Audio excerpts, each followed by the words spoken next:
Bagaimana cepat mengingat sesuatu? Itu yang ditampilkan oleh Quran. Kalau Anda ingin mengeksplor potensi pengetahuan sampai jadi luar biasa, maka Allah mengajarkan cara-cara itu yang akan dibahas. Cuman masalahnya, waktu kita itu tinggal 5 menit lagi. Itu masalahnya. Padahal saya ingin kasih contoh nih. Ini teorinya, ini contohnya, ini prakteknya. Hasilnya jadi begini. Ibnu Sina, Al-Kindi, Al-Farabi, Al-Ghazali, Al-Battani, ya, Ibnu Battuta dan sebagainya, saya turunkan. 5 menit cukup insya Allah? Cukup, baik. Baik, ini saya nggak bahas dulu ya, karena waktunya terbatas ya. Nanti saya bahas di malam Jumat insya Allah Al-Quran Sunnah Solution. Saya simpan di sini. Baik, silahkan Mas. Jazakallah khair. Semoga Allah muliakan antum. Baik. Satu, baik. Satu, cara cepatnya. Cara cepat ini Bapak Ibu bisa praktekkan kepada anak-anaknya nanti ya. Kita harus yakini karena ini Allah yang menginformasikan. Kita dikasih pengetahuan, kewajiban kita adalah memaksimalkan pengetahuan ini untuk mengoptimalkan fungsi kehidupan di dunia. Kita kan hidup di dunia butuh pengetahuan. Ya, bagaimana mengoptimalkannya? Ini saya percepat. Satu, yang standar dulu, standar. Quran surah Al-Alaq ayat yang pertama. Iqra bismi rabbikal ladzi khalaq. Secara sederhana, baca diartikan belajar. Orang Arab sekarang kalau menyebut Iqra, aina taqra, maksudnya aina tadrus, di mana belajar. Maka yang pertama, maaf kalau Anda muslim, Anda beriman, ya, beriman kepada Allah, yakin dengan kesempurnaan diri kita, kewajiban pertama untuk memaksimalkan pengetahuan, tidak boleh ada orang Islam yang tidak belajar, mesti belajar.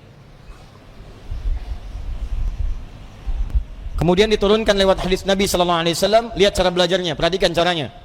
Awas, bukan biasa. Talabul ilmi fardhatun ala kulli muslim. Belajar, menuntut pengetahuan, ilmu. Nabi mengatakan talabul ilmi. Nah, ini yang mau saya garis bawahi. Ini kadang-kadang suka jarang diterangkan syarahnya secara mendetil. Al-ilmu, talabul ilmi, mencari ilmu. Apa artinya ilmu? Dalam istilah bahasa Arab, cuma ada dua pendekatan makna pada ilmu. Satu al-fahmu, kedua al-idrak. Al-ilmu huwa al-fahmu wal-idrak. Ini yang standar nih. Ilmu itu artinya paham, fahmu, paham. Yang kedua idrak, dijangkau dan dikuasai. Jadi kalau bapak, ibu, atau anaknya misalnya disekolahkan dimanapun, jangan cukupkan hanya hadir di sekolah saja. Jangan cukupkan ditempatkan dia duduk di dalam kelas, jangan. Itu bukan sifat muslim. Sifat muslim itu ketika belajar, cek kembali, paham nggak yang dipelajari? Dikuasai nggak pengetahuannya? Jangan biarkan Anda datang cuma ke kampus, ke sekolah untuk duduk, apalagi duduk paling belakang, nggak mau nanya, terus pulang. Lihat, pelajari, pahami. Kenapa rumusnya begini? Kenapa fisika begini? Kenapa hukum gaya F1 sama dengan F2? Kenapa gaya ada tekanan F sama dengan berbanding lurus dengan P? Apa hukum Pascalnya? Kenapa bisa begini? Modifikasi lagi, keluarkan rumus cepatnya. Itu sifat muslim. Hadirkan dalam kehidupan. Ya, jadi apa yang Anda ingin pelajari, jangan cukupkan sampai dengan tahu, kita mesti paham. Apalagi yang dipelajari adalah ilmu-ilmu agama, maka berubah kalimatnya langsung dari fahmu jadi fiqhun, fikih.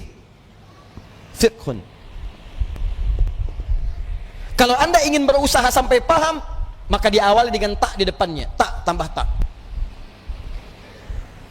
Kalau semangat Anda berlipat, ingin benar-benar paham, berlipat semangatnya, tambahkan tasydid sebelum huruf akhirnya. Pakai qaf, tasydidkan. Maka dari fikih jadi tafaqqaha, ya tafaqqahu, tafaqquh. Muncul Quran surah ke-9 At-Taubah, ayat ke-122, paling kiri sebelah bawah di mushaf. Tafaqquh. Falaula nafara min kulli firqatin minhum ta'ifatun liyatafaqqahu fid-din. Wa ma kana al-mu'minuna liyanfiru kaffah. Tidak semestinya semua orang beriman berjuang ke medan perang semua. Falaula nafara min kulli firqatin minhum ta'ifah. Mesti ada sekelompok orang yang berkonsentrasi di antara mereka, orang-orang beriman. Apa konsentrasinya? Liyatafaqqahu fid-din, untuk mendalami ad-din. Langsung menggunakan tafaqquh. Yang didalami apa? Ad-din. Apa itu ad-din? Islam. Tahu dari mana? Quran surah ketiga ayat ke-19. Inna ad-dina 'indallahil Islam. Apa itu Islam? Islam turunan-turunan dari amalan. Pokoknya ada 5. Di hadis Muslim, nomor hadis yang ke-8, riwayat Umar bin Khattab radhiyallahu taala anhu. Dari mulai syahadat, dari mulai salat, dari mulai zakat, dari mulai puasa sampai dengan haji. Kalau Anda ingin belajar salat, jangan cukupkan tahu cara takbir. Takbirnya begini ya, ucapkan Allahu Akbar sampai dengan salam. Pertanyaannya, Anda paham nggak yang dibaca? Jangan-jangan selama ini Anda salat, Anda nggak ngerti yang dibaca. Ruku Anda nggak ngerti yang dibaca. Sujud ibu tidak paham yang dibacakan. Duduk di antara 2 sujud berdoa tapi nggak ngerti doanya. Bagaimana bisa khusyuk dalam sholat? Bagaimana doa Anda bisa dikabulkan kalau Anda nggak ngerti yang dilakukan?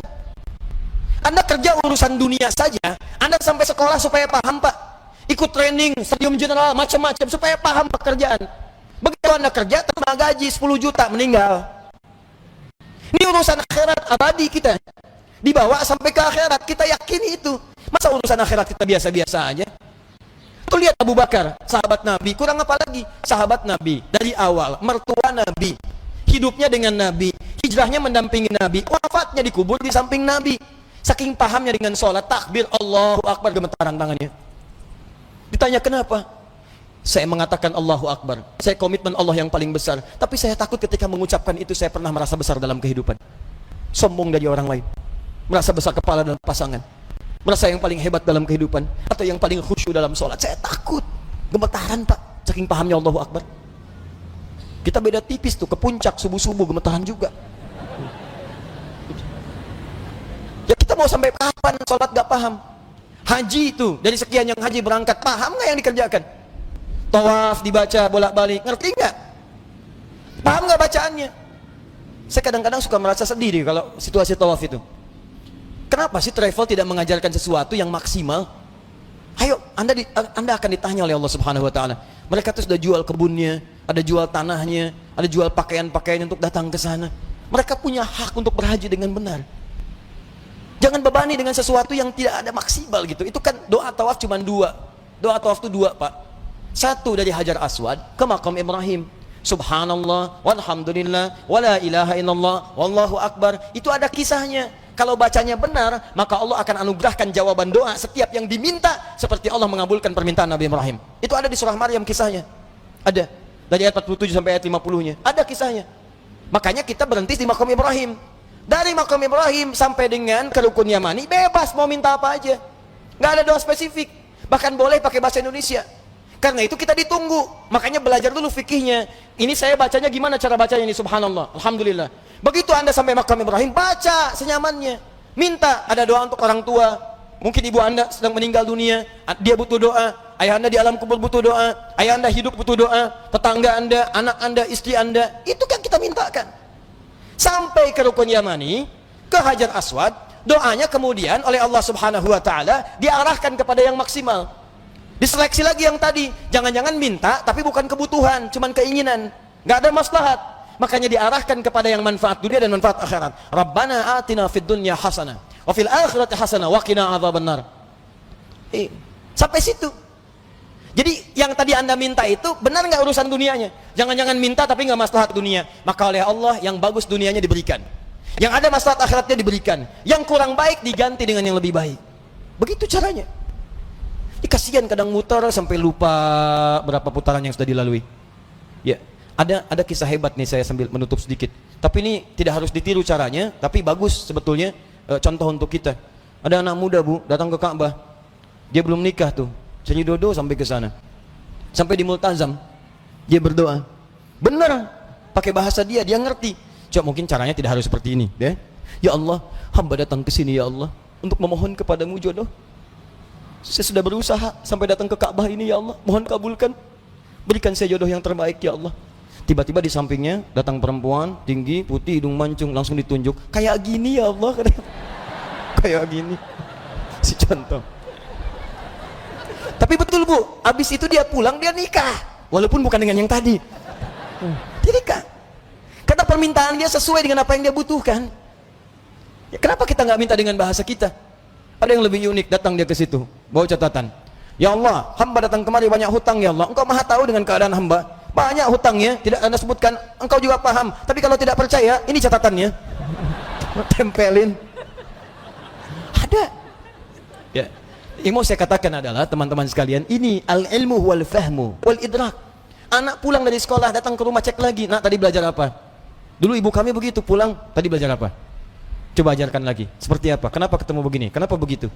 Maghrib semua TV berhenti. Ayo datang semua mengaji. Mau lari kemanapun akan dikejar, Bu. Saya pernah sembunyi di bawah lemari, dikejar. Cari mana katanya? Cari, suruh menghadap. Kalau belum mengaji nggak bisa tenang. Ini kita kehilangan nilai-nilai itu. Jadi kita tuh mesti pintar, Pak. Dulu orang begitu. Di ngajinya tuh jelas, begitu dibahas pengetahuan, dikuasai dengan baik. Silahkan cek ulama-ulama dulu. Penguasaannya itu total. Nah, tapi ada satu hal lagi.